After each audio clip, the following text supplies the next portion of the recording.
Hello everyone, आज हम worksheet 5 करने जा रहे हैं।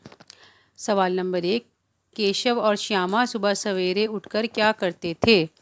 केशव और श्यामा सुबह सवेरे आँख मलते कार्नस के सामने पहुंच जाते और चिड़ा और चिड़िया दोनों को वहां बैठा पाते। कार्नस के ऊपर चिड़िया ने अंडे दिए थे। उनको देखने में बच्चों को नामालूम क्या मज़ा मिलता था।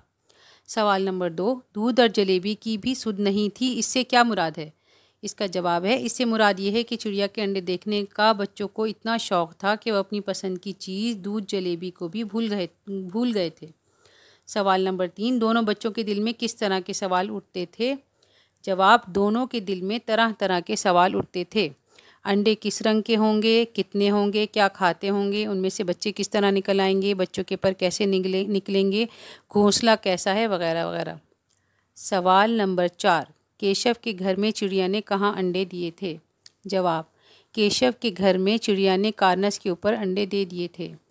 सवाल नंबर 5, इस्म किसी शख्स, चीज़, जगह के नाम को कहते हैं, जैसे असलम, लाल किला, कलम वगैरह। इस इबारत में आए इस्म लिखिए। जो हमने मतलब पढ़ी है इसमें से निकालने हैं। तो ये हैं अंडे, केशव, श्यामा, चिड़िया, जलेबी और घोंसला। यहाँ हमारी वर्कशीट 5 कंप्लीट हो जाती है।